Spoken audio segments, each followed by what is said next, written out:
right that in more recent times, since the 1990s particularly, the UK has been at the forefront of creating a creative economy policy and a cultural policy. So it's called Creative Economy and Cultural Industries for short. And that has been a major economic driver for growth in the UK. There are three interlinked factors that UK does. It's been doing since the late 1990s. The first one is what Honorable Prime Minister alluded to yesterday. UK has a very data-driven approach pioneered by Department of Culture, Media and Sports, but also supported brilliantly by UK's higher education sector and the museum sector in particular. We have Tim Reeves from V&A Museum with us at this museum's Expo. And again, a big thanks to Ministry of Culture for creating this platform. I completely agree with you that I think this is quite unique. The second thing that UK has done brilliantly is it has a very supportive national policy on creative industries and cultural industries.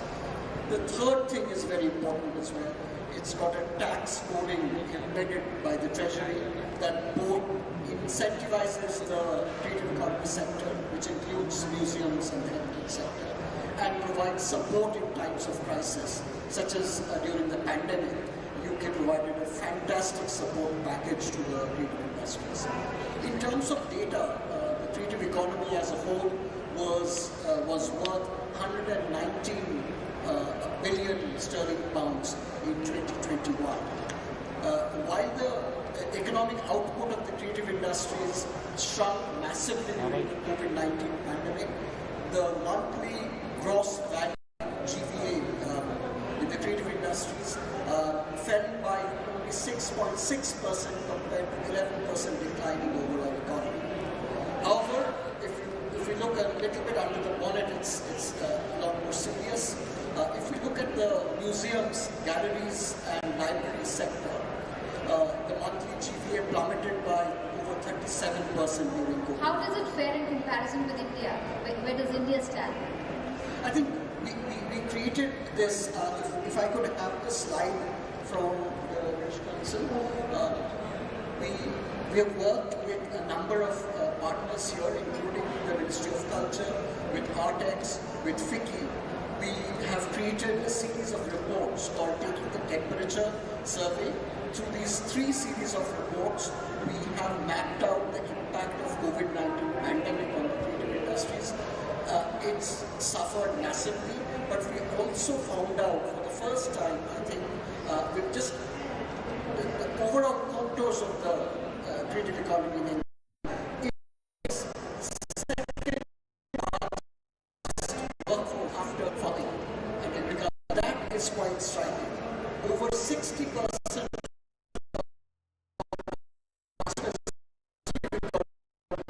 are ready to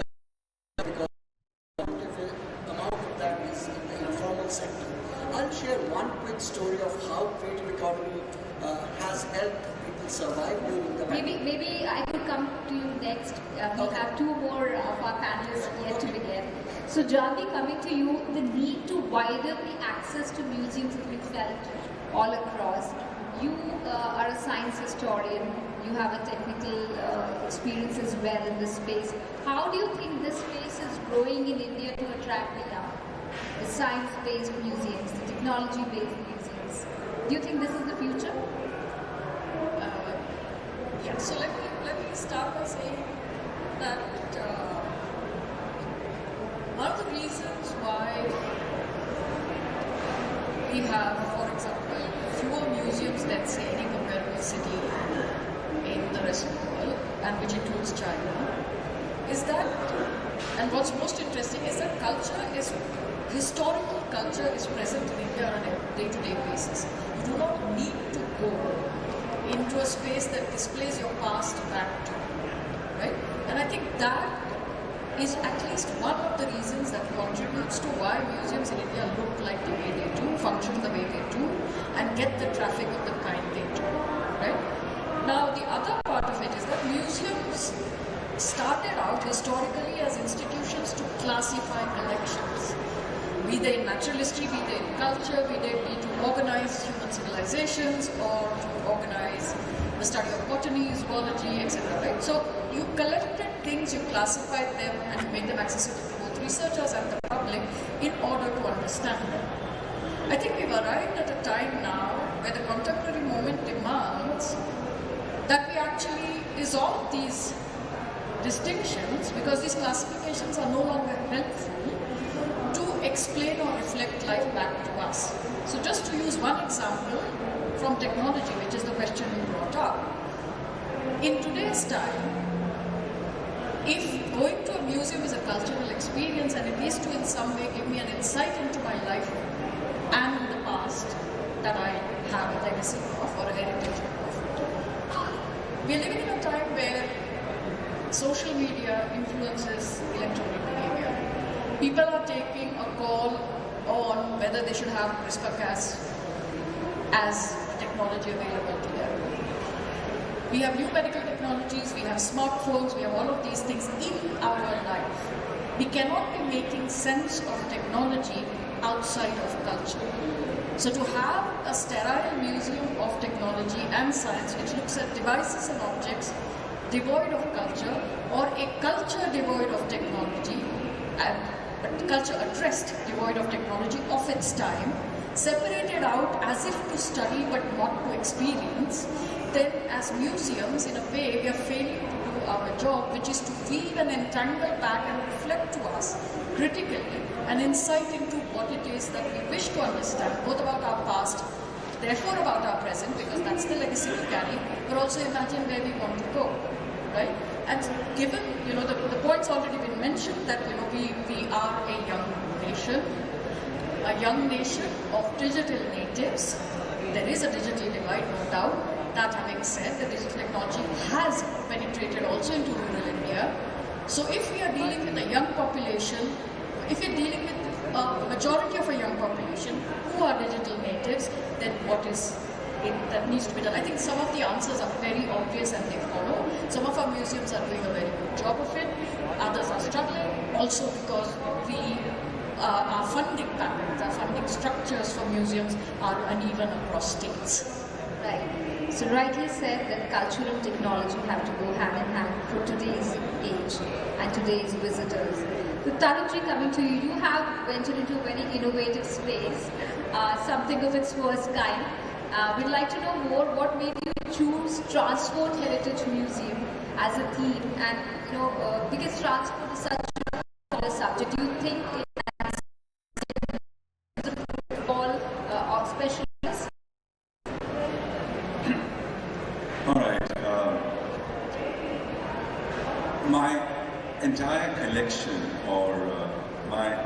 which started as a hobby by collecting my first vintage car way back in 1994, eventually ended up in the Heritage Transport Museum. Not only was it driven by passion, the collection grew to such a big extent that I could not manage my own collection. So I needed a space, an institution, which would, help people understand more about the transportation of India, which has its colorful instincts. So the museum itself is a twist to transportation in India. On one hand, it has old objects. It has multiplicity of contemporary art collection in it. It has stories. When I thought about creating this transport museum, it's like a paradox. Transportation is things which move. How do you box them in and put them, the moving things, into a museum? So that was one of the more critical areas that we had to think about. The other critical area, and that I think is more important for everybody out here and the audience, is that how do you bring back visitors back to the museums? Because unfortunately, when we opened our museum about 9.5 years back, the culture of going to Indian museums had virtually died down. It takes a lot of effort by everyone to create that experience and to be successful in a museum. So I used my hospitality instincts, because I'm actually a hospitality professional, where we say Atithi Devo Bhava, which is guest is God. Why can't we museums treat our visitors as gods? Because if you want your museum to be successful, you need to respect the visitor that walks through your door. You need to give him that experience that he will go back and tell 50 other people that you must visit this museum. It's not only the way it's curated, but they offer you a wonderful experience. And I think that's been the success of our museum, one of the major reasons of the success of our museum, besides, of course, the various objects and the way the museum is presented to the visitors. Thank you. Thank you for your perspective. Smriti, if I could come to you, can we encourage our communities to establish and own museums? Recently, I had seen a tweet by a Nagaland minister, and he had tweeted about a small hamlet, a scenic place, and that tribal community has its own museum, you know, a private museum that preserves their culture. Can we have more of this? How can we encourage this? Because community ownership comes into play and people take pride in it. What are thoughts on that? Just to dial back a little bit, you know, the reason we started the festival was that we realized that in India, behavioral patterns don't lend themselves to people going to museums.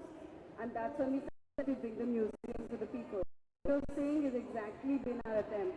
Today, if you go to Goa in Panjim, the individual in the community owns up to being a part of Serendipity Arts Festival, where they're not just giving their object or creating a formal space, but they're giving time to the arts.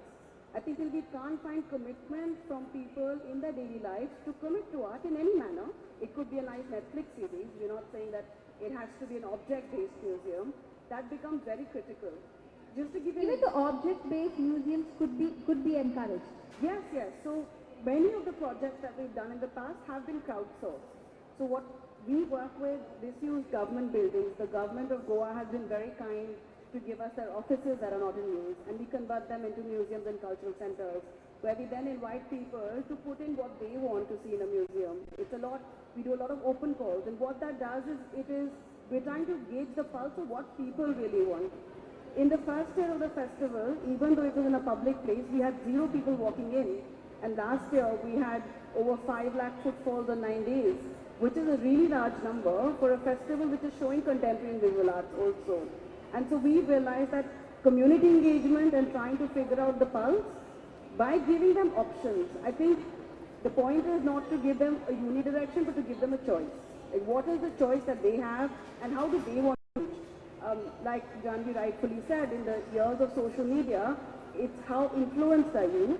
I think art gives you the space to really reflect and not react. And how do we create that? I mean, we've done that with the city, which is slightly easier. I understand having museums is a different ballgame, but I just wanted to share my experience on how we do it with Panjim as a city. So, talking more about communities, Laksharaji, you know, there have been indigenous communities in different parts of the world, like New Zealand, like Australia, where they have their own museum, where they preserve their culture. Do you think this has happened in Rajasthan or in some other states? And if not, how can we encourage this in your experience? Excuse me, I don't hear the question because it's versus. The first part I also didn't get.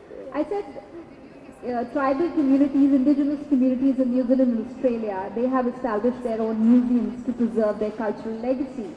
Do you think communities in India, in your state, have done so? If not, what can be done to promote that? I think it comes back to the original point. I think first and foremost, I think the point is that one needs to take interest in their own culture. I think at this point in time, talking about social media as well, you know, I think that's been something that's absorbed and consumed so much of our time, energy and effort that we've just stopped looking a little beyond.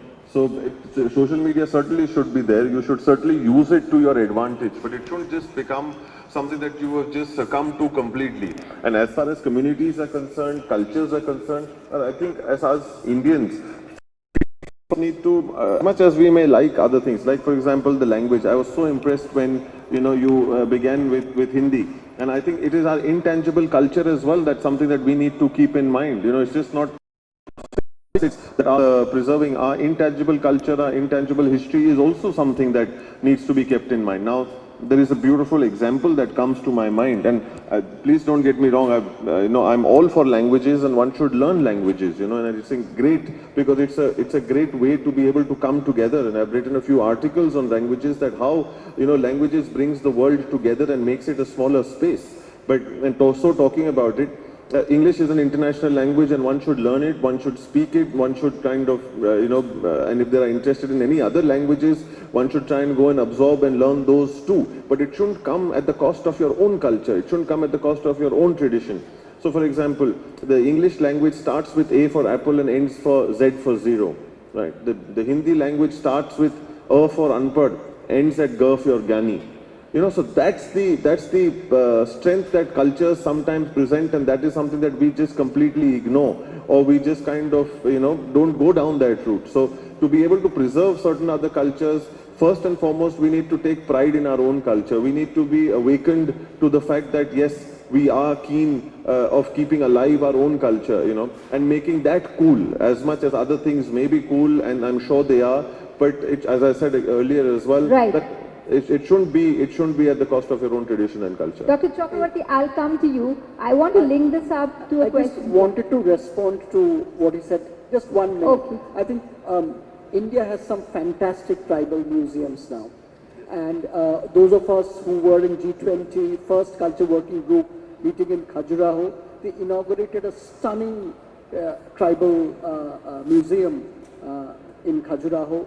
Odisha has a fantastic tribal Craftsman Kala Bhavan, and of course Bhopal has a stunning tribal museum, and they are comparable to the best museums I've seen in the UK and Europe. So I think we have to give ourselves a pat on the back in the spirit of what Lakshmi said, and thanks to Ministry of Culture, thanks to the Ministries of Culture in various states who are doing this. Dr. Gauri, a museum is no longer measured by its internal collections or the artifacts kept there. Now it has come to a point where in the West we've seen in the UK, what are the benefits a museum provides to its people and the communities it serves. That is also now being looked at seriously while giving grants and funds to the museum. Do you think this can happen in India, or is it already happening in India to make our whole approach people-centric? Yeah. Certainly, this is something that is happening in India already, and the museum, the Ministry of Culture already has a very robust program of grants for museums that are already established and that need to modernize, or they need to introduce technology, or they need to upgrade. And these grants are being given out to many museums, established as well as new museums. So this is something that is already in. But what I think the ministry is trying to now focus is on encouraging small collectors or people who have a collection and have the intention to put up a museum. They are also encouraging them. So I think it's a new trend in India, which is very, very welcome, and which is very much in the focus of the ministry. And I think people out here who are into building their own museums or have a collection and have any plans, I think this is something that they should look into seriously, and funding should actually not be a reason to prevent them from actually realizing their dreams. And in the same vein, I would say that even for the young professionals, today I met a lot of young people Expo who are very keen to learn about the profession of related professions to museums and to, I would say, art and culture in general. I think this platform has actually brought so many professionals together and so many young aspirants, and opening their eyes to the potential that is already available, and that they can, find a future in this field of heritage, contemporary, as well as heritage collections. So I think this is a very and very welcoming trend, I would say. Thank you so much. Dr. Anna, from the international perspectives, how can museums be agents of change, if at all, social change? Or can museums be cultural accelerators? This is a very good question. Here also we can see people coming from all over the place, and when somebody goes, you know, as a tourist to a foreign country, first thing he does, or one of the first things, is going to the museum. So sometimes it happens that we have seen more museums abroad than at home. So it is also, well, foreign museums and social change. I think it is rather an educational exchange, how much we can learn from other cultures, how much we can learn about our own cultures abroad, and how much we can showcase as what we do, other cultures back in our country. For us, it has a special significance because for this year we are participating in an application for an EU grant, and if we win, we are together with a Portuguese and a Dutch museum. And if we win, we will have to incorporate elements to focus on special groups. One theme will be trauma and healing. So how can you do healing within the museum? So besides, you know, giving the experience and showcasing the objects, educate people, how can you help people overcome traumas? So you can also use various other arts. So we also host dance performances, concerts, play music while you are in the exhibition hall. For example, I've just been to London when in the Brunei Gallery they hosted a wonderful temporary exhibition on Jain culture, and you were hearing wonderful music. So you almost got into a spiritual state when you were walking through the halls. And what about healing and trauma? Well, the whole world is after the COVID pandemic. We have also heard it today, and it affected all facets of society. So starting from ordinary people to young kids as well, teenagers who had to miss on their important events in life, like graduation and so on. And everyone was affected. And we don't know to what level. So that can also be part of a museum experience, how to heal from traumas. Also how you connect to your own past. So another area where we also work is integrating underprivileged Roma students. We work closely with a high school in a rural area of Hungary, where they have established a school which bears the name of Dr. Bimrao Ambedkarji, and we often invite them to our museum and to give them exhibitions, and especially about Indian connections. So I think this is what you should do. I think this is a wonderful example of repurposing the idea of museums in today's context. Coming to you, Janvi, as a science historian, you talked about, you know, how history is visible everywhere.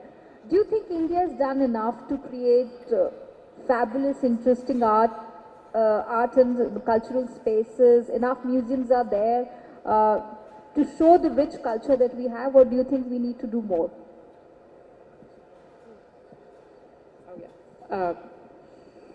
So, you know, new museums are coming up across the country. I mean, just Bangalore, where I'm located now, we've seen at least 3 major museums come up in the span of the last 1.5 years.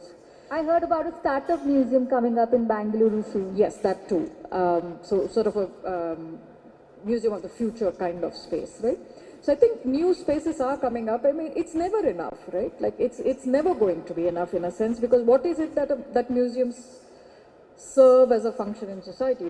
They are space, they're place and space holders for knowledge. They are social spaces, and given how much public spaces are shrinking in the rapidly urbanizing India, we could, you know, we could do more. We could do more not only to create public spaces, but also museum-like spaces, also cultural spaces of different kinds. But what is it that we want them to do? So, you know, the question of are we doing enough would automatically ask for an understanding of what does that enough mean, right? Like, what is our goal, end goal with museums and museum-like spaces? What is our end goal with cultural activity? And the answer as to how much is enough would be proportionate then to accomplishing those goals. And clearly we are nowhere close, right? And that's not to say that it's an Indian problem only. I mean, a place like London, for example, has several museums. I mean, a place like Rotterdam, which is sort of a tier 2 city in Europe, although the second largest in the Netherlands, has about 47 museums with a population of less than 200,000 people, I think. I mean, I might be sort of questionable, my knowledge on the population might be questionable, but the number of museums I know for sure, because I was there just a few weeks ago. So it's, but at the same time, if you ask what's happening in the museums in London, for example, there are questions of unattended diversity, there are questions of unattended ownership, there are questions of lack of engagement, right? Numbers and footfalls don't take care of engagement, right? Like it's not like you go, like in a, you know, it's not like you go, you see, you leave. Do you engage? What is it that you're doing there? You call for participation, right? How do you make it interesting? How do you make someone stay? And then what is the purpose of that stay? So I think enough will call for, probably in the first instance, I mean, if I may dare say so, and probably at the end of this expo, such an activity may begin, is a vision document for what is it that we wish for cultural institutions in this country to accomplish in a span of X years. What is that end goal of socializing in a public space culturally to yield for us? And I think therefrom will follow the proportion of efforts, right? Because, I mean, you can, for example, have a starting point which says, since we are not a largely museum-going culture, it's already enough. Because museums are struggling to get people in, museums are struggling to, you know, have their revenue models stabilized because of the numbers, etc. So then, you know, it's enough already. But then, what is it, right? Like, so what is it that we want to accomplish is a question that is probably best answered before we decide to what proportion our efforts should go. And that's not, I do not wish to sit on the fence. I do think we need to do much more. Thank you so much. I want to come to you, Elizaveta. In Russian experience, you also have a very rich cultural history and lots of museums as well. How's the perception changing for museums in Russia, especially with the youth? I mean, it's in Russia absolutely specific changes, because now in our global world we have same problem and same technologies and same visitors, because global touristic I mean arrears actually, because 80 million people in the Louvre. In our museum, 1.5 million visitors in the year. It's very, very big river for us. And I mean, we try to create new language for ask with our visitors. It's complicated because the culture basement not same. But in Russia we have Christian culture, Buddhism culture, Muslims culture, any languages, and we have actually unique experience for to build dialogue between museum institution and our visitors.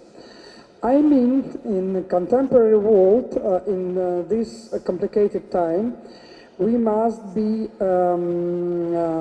speak with our visitors and between museums in very classical languages, because the art is absolutely unpolitical, uncultural, and religious space. and the changes in museum art, because new technologies at first, many people want to screen near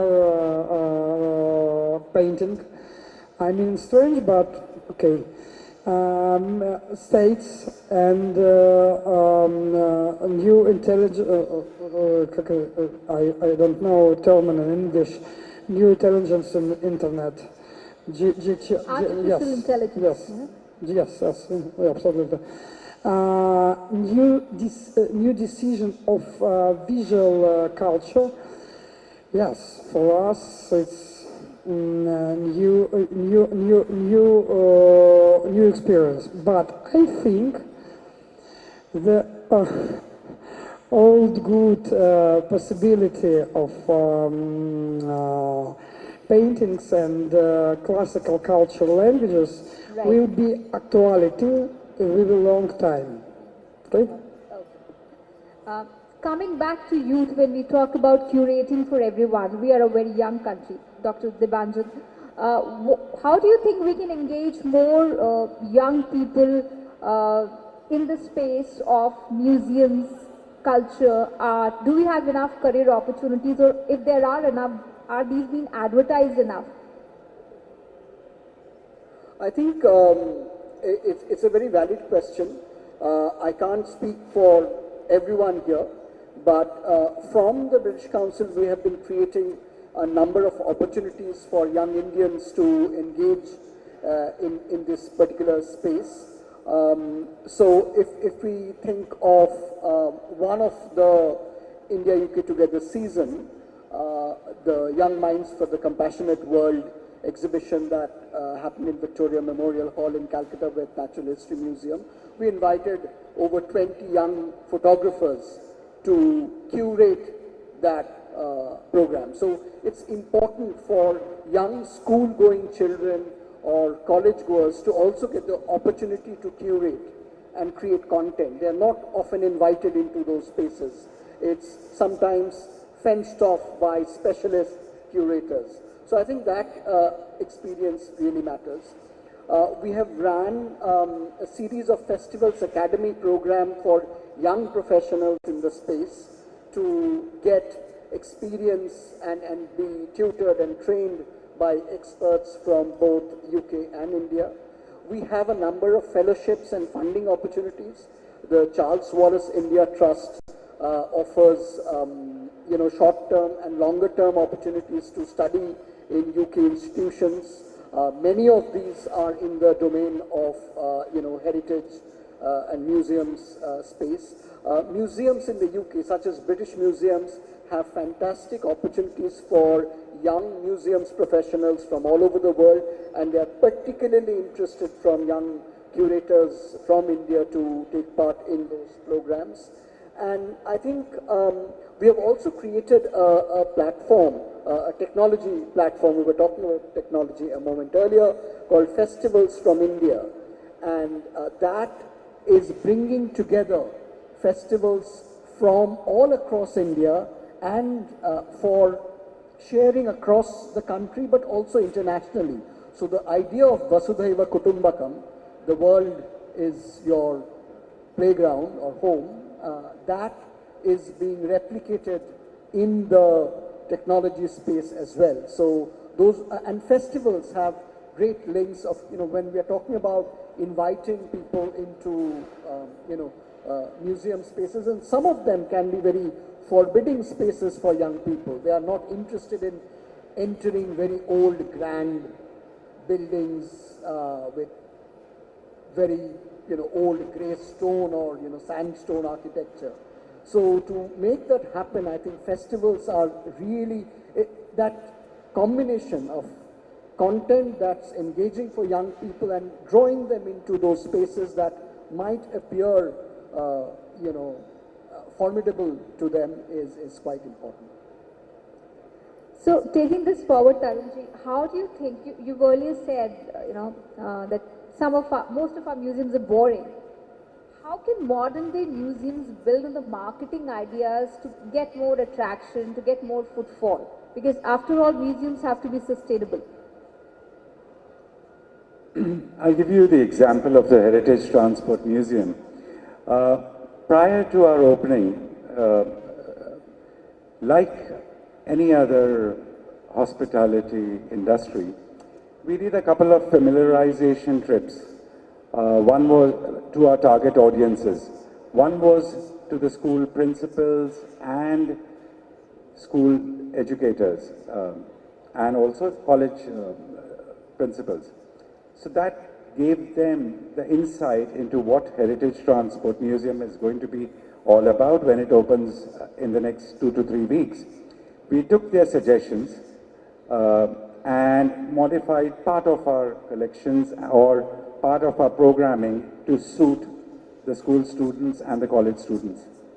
Similarly, we called up all the tour operators, because that was our focus business. We showed them, we did a show around of the museum. And, thanks to those decisions that we took, within 6 months' time, we were on the brochure series in the UK market, in the Spanish market, in the Japanese market, in the Korean market. That meant that for the next year, we were already going to get groups, sizing 20 up to 100. And not only were they coming to just visit the museum, they would also be coming and having lunch or tea there. So that gave us that revenue imagination that we would be earning that much of revenues. And the third target audience was the corporate groups. There are multiple corporate houses located in Gurgaon, where the museum is located. There are multiple auto ancillary units that are based out of Gurgaon. So we invited the top CEOs of those companies because nobody had heard of the Heritage Transport Museum because it was not open. We got a few of them, but that actually started our business relationship with them. Hero Motors, for example, started sending us all their new recruits. So they would come in groups of 25 to 30 to 50, come visit the museum. It became a part of their internship or their initial thing that they should go and visit the Transport Museum as a part of their embracing the Hero Group. And then finally, just one day before, we invited the media and launched the Heritage Transport Museum. Now what happened, they gave us that impetus, which otherwise, as a trust, we didn't have the money to invest in advertisement spaces. Social media was just taking off at that time, or had taken off, but we were a little slow in catching up with social media. Now, all these events actually played a major role in giving the museum, that initial footfalls, which was required to start sustaining the museum. Then also as a museum, we built in various revenue generating schemes. We had the museum is located on 3 acres of land with a built-up area of about 10,000 square meters, so it's a decent-sized museum. We also have 3.5 acres of garden spaces, which we started selling for events and corporate parties. We started opening the museum, unlike some of our museums here in India, who don't open up for events. We started opening up the museum for events. We had conference facilities built in, which can cater to about 300 people, functions. Now all that actually gave us that impetus of, that we are going to be successful. And the last thing, I run the museum as a business, okay? I do not get funding from anywhere. I have to ensure that my salaries are paid on time, my electricity bill is paid on time, my services at the museum work perfectly, my housekeeping is there all the time, ensuring that it's a clean space. The small elements, that goes on, which basically Indians today appreciate when they see those spaces. And it goes a long way. And the best thing that has happened to us is word of mouth.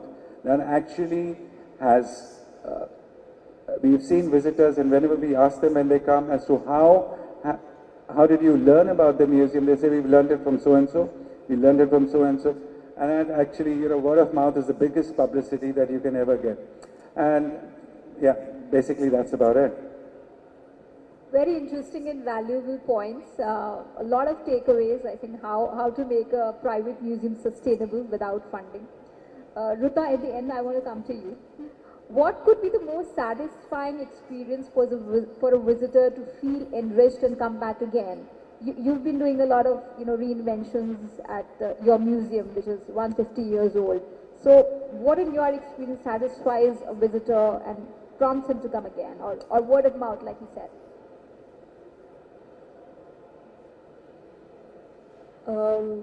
One of the biggest things we do at the museum is, and as Janvi was saying, museums are no longer following the traditional taxonomies. We break the barriers between the art and science. It's not as if you want to see art, you go to a museum, you want to go to a science center. We bring it both together. Our storytelling format of talking about our collections is extremely popular. We do free public tours. All our programming is trilingual in Marathi, Hindi and English. So we reach a vast, diverse subsets of audiences from different backgrounds, different social stratas who come to the museum. And it's not just about it's definitely not about the elites. To just give a context, we are located next to the Mumbai Zoo, which was actually a botanical garden established along with the museum, and the zoo was added later on. And the initial years, the museum was virtually unknown. People used to come, see the derelict building and go out again. From having a spillover of families from the zoo to see, okay, it's a very interesting building, to getting listed on New York Times as if you have 24 hours in Mumbai and you have to see one thing, go to the Bhaudaji Lad. In the last 20 years, the transformation that has happened has been truly unique. When visitors come, talk to us about the collections, our public tours, it's extremely popular. In fact, the brand custodian of Tata Sons was on one of my tours a few years ago. I did not know who he was. And he wrote a case study in his book about how brand consultants, marketeers should learn from museums that use the storytelling format. And he used our example, which we were very thrilled about. So the idea is to tell people in a very engaging manner, because what you're not doing is, you're not telling a historical lecture. There is no point in just going on talking about what was. Everybody knows that, everybody can find it out. How is it relevant to you today, and what are you going to do with this information? How does it inform your future decisions? How does it inform the future of the city of Mumbai? What can you learn? What is current to you? I think that's the most immersive experience people get. It's not about the end product as well, it's about the process of critical engagement with the collections. To that end, we also published a book called Mumbai, A City Through Objects, 101 stories of the Dr. Bhaudaji Lad Museum last year after years of intensive research. And it's one of a kind books in Indian museums. It was published by HarperCollins. It's available online. And it's incredible the kind of response we have got, not just from top academic scholars, but our general readers who say that the book is like holding the museum in their hands. It is this experience we intend to give the visitors, and this is the most enriching idea. It's the sense of it is our museum. And we have a huge local audience that comes, and for Mumbai, it's Mumbaikar's museum, and that's what we are very proud to be. What a heartening story. With this, we come to the end of this panel discussion, and I must say, what an enriching panel discussion. I truly enjoyed it, moderating it, and I hope you all enjoyed it too, and some important takeaways from this panel discussion. Thank you so much for being with us, and I thank all the panelists who've shared their time and energy to be with us. And I'd request everybody to be up for a group photograph. And thank you for brilliantly moderating this huge panel. It's the Thank you largest so much. panel It's I've my been part pleasure. of. I also would like to thank the Ministry of Culture for putting up this entire expo and having us all on this panel and to discuss topics of relevance. Thank you, Ministry of Culture, once again, and a big round of applause for Ma'am Mugdha Sinha and her team. Thank you, session moderator. Sorry, can I have a last word? Sorry, just, okay. I would also like to thank everyone again, and also just, as a finishing line from me, hopefully we are putting up an exhibition here in Delhi with the Hungarian Cultural Center, Liszt Institute, and the director, I would like to thank Dr. Marian Erdő, who is also responsible for my being here. So I hope that the exhibition will be available from the fall. It's about the cultural connections of Hungary and India and great Hungarians in India. Thank you very much again. Thank you.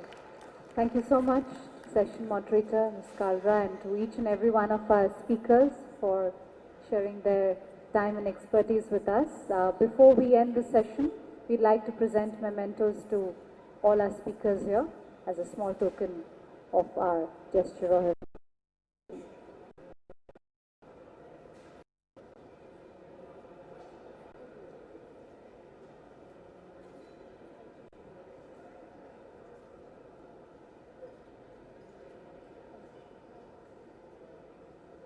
and we'll request all our speakers to also come forward for a group photograph.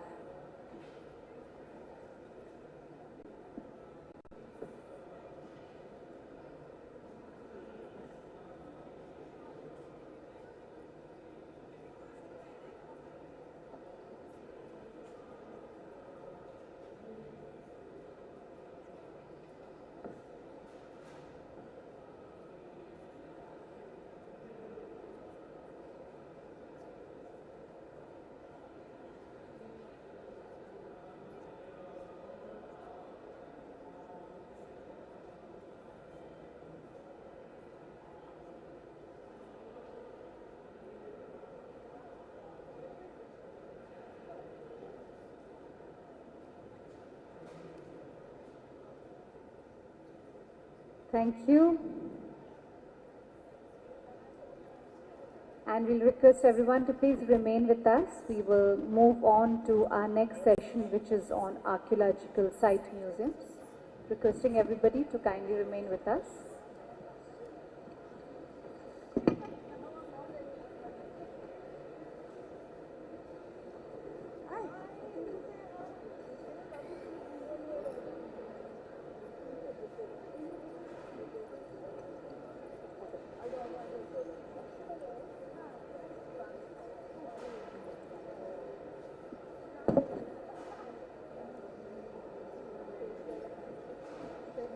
Ladies and gentlemen, we will now move on to our next session, which is on the archaeological site museums.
May I please invite our session moderator, Mr. Ratish Nanda, who is the CEO of the Aga Khan Trust for Culture, to please join us.